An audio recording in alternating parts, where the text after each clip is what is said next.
तो आपकी जोरदार क्लैपिंग के साथ में इनवाइट करते हैं। So please help me welcome Neeraj and Nidhika from Lucknow.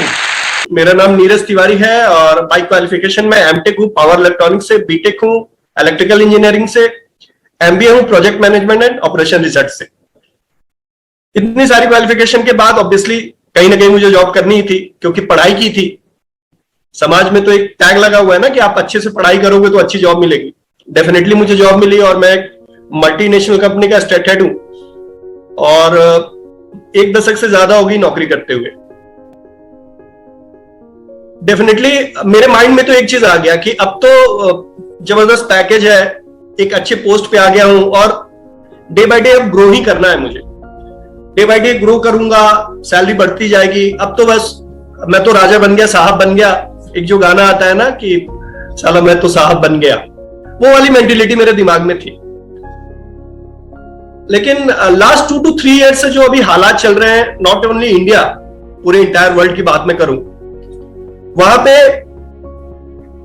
मेरे जानने वाले, ये होता कि चलो मैं न्यूज में देख रहा हूं तो समझ में आता कि चलो यार, जब तक खुद की चीजें फील नहीं आती है तब तक लोगों को वो फीलिंग नहीं आती है कि यार मेरे सामने वाले, मेरे साथ वालों के साथ ऐसा हुआ। लेकिन मेरे जानने वालों में मेरे से हायर लेवल के लोग, ऑब्वियसली मेरे से ज्यादा एक्सपीरियंस थी, मेरे से ज्यादा पैकेजेस थे, जो खुद भी वो मेरी तरह अपने आप को सिक्योर फील समझ रहे थे।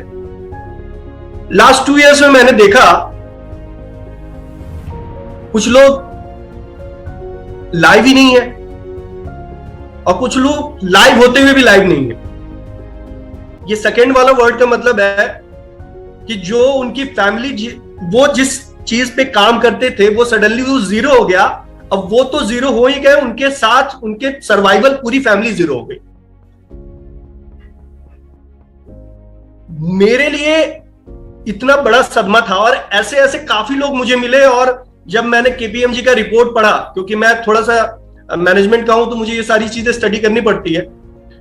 16.83 करोड़ पॉपुलेशन की जॉब चली गई है। अब आप ये बताइए, उनकी इनकम तो जीरो हो गई, क्या उनके घर के खर्च भी जीरो हो गए क्या? जब खर्च जीरो नहीं हुए, इनकम जीरो हो गई, तो ऑब्वियसली स्ट्रेस लेवल बढ़ जाएगा।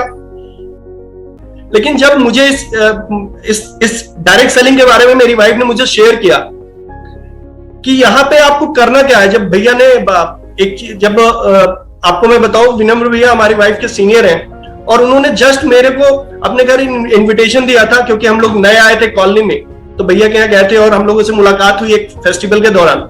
और भैया ने एक ही चीज बताई कि नीरज जी आपके घर में डबल सिलेंडर है। मैंने बोला हाँ, क्यों?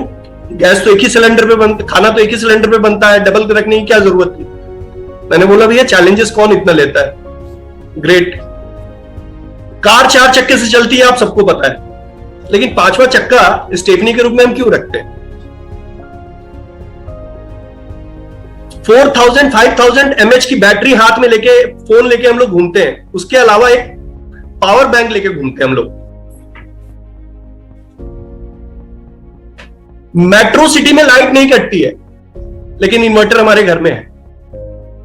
जब हम हर मेटेरियलिस्टिक चीजों के लिए एक बैकअप प्लान रखे हैं, तो क्या हमारी लाइफ में, जिससे पूरी फैमिली सरवाइव होती है, हमारे पास कुछ बैकअप प्लान है? जैसे उन्होंने इस वर्ड को बोला ना, मैं आपको सच्ची बताऊं, मेरे गूज बम आ गए थे, पूरे रोंगटे मेरे खड़े हो गए कि एक्चुअली इसके बारे में तो कभी सोचा ही नहीं किया। और जब मैंने उनसे पूछा कि भैया अगर करे भी तो हम तो अपने जॉब में 24 घंटा, अगर कंपनी को और 2-3 घंटा आज के दिन एक्स्ट्रा मिल जाए तो वो 27 घंटे 28 घंटे भी मुझसे काम कराने को तैयार है, तो मेरे पास समय कहां है इस चीज के लिए? तो उन्होंने मुझे बताया कि इसमें, आपको किसने बताया कि इसमें समय लगता है? किसने आपको बताया कि इसमें इन्वेस्टमेंट लगता है? जब इन सब चीजों से मैं रूबरू हुआ तो भी मेरे दिमाग में एक ही चीज था, जैसा सभी लोगों के होता है, कि ऐसा भी सही में होता है क्या?